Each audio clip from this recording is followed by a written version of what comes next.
இவர்கள் பெரியாரை தாக்குவதற்கு ஒரு அடியாடை தயார் செய்திருக்கிறார்கள். அவ்வளவுதான் சீமான். அதற்கு மேல் வரலாற்றில் ஒரு நாளும் சீமான் எதிர்காலத்தில் நிற்க முடியாது. இன்னும் 100 ஆண்டுக்கு பெரியார் நிற்பார். சொல்லு. துக்ளக் விழாவில் கூட மாற்று கட்சியினர்லாம் போய் கலந்துக்கிட்டு பேசியிருக்கிறாங்க. அவங்க அவரவர் நிலையிலிருந்து பேசியிருக்கிறாங்கல்ல. ஆமா ஆமா, அவரவர் நிலையிலிருந்து கருப்பையா சீமானை கடுமையாக விமர்சனம் பண்ணுவார்.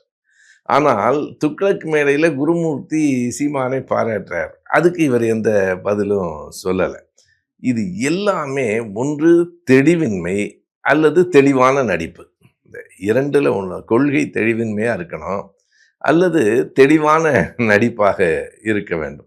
எப்படி இருந்தாலும் நமக்கு அது கவலை இல்லை. நான் யாருக்கும் அடிமையா இருக்க விரும்பல, நான் தனிச்சு தான் நிக்கிறேன் அப்படின்னு சொல்றாரு. அப்ப திமுக அடிமைன்னு சில பேர் சொல்றாருல அவரு.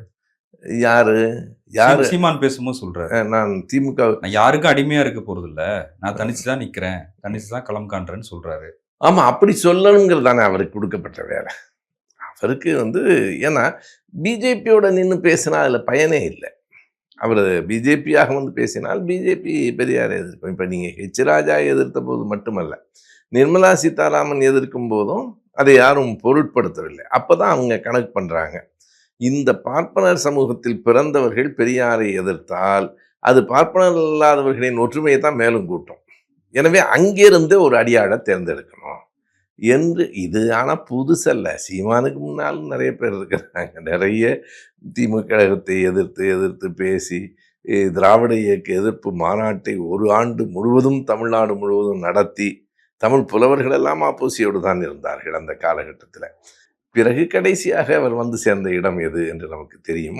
ராஜாஜி சொன்னதாக ஒரு கருத்து முகநூலில் கூட போட்டிருந்தாங்க. அதாவது நான் போக முடியாத இடத்துக்கு கூட மாப்போசி போயிடுறாரு, அந்த கருத்தை பேசுறாரு. வெளிப்படையாக இருக்கிறது. அதை யார் எழுதியிருக்கிறார் என்றால் மாப்போசி தான் எழுதியிருக்கார்.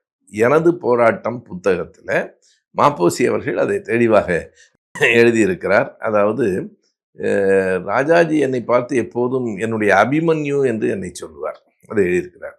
நான் நுழைய முடியாத இடத்தில் கூட மாப்போசி நுழைந்து விடுவார், பாண்டே நுழைய முடியாத இடத்தில் கூட சீமான் நுழைந்து விடுவார். அவ்வளவுதான் அந்த செய்தி. இயக்குகிறவர்கள் வேறு யாரோ, இயங்குகிறவர்கள் இவர்கள். ஆனால் கூலிக்கு வேலை செய்தவர்கள் யாரும் வரலாற்றில் நிலை பெற்றதில்லை. கொஞ்சம் நாள் கூட்டங்கிட்ட இருக்கும், ஆர்ப்பாட்டம் இருக்கும். திமுகவை எதிர்த்தால் அதற்கு ஒரு கூட்டம் இருந்தே தீரும். எப்படி திமுகவை ஆதரிக்கிற போது ஒரு எழுச்சி இருக்கோ, திமுகவை எதிர்க்கிற போதும் ஒரு கூட்டம் இருக்கும். அந்த கூட்டம் நிலையானதும் அல்ல, நியாயமானதும் அல்ல.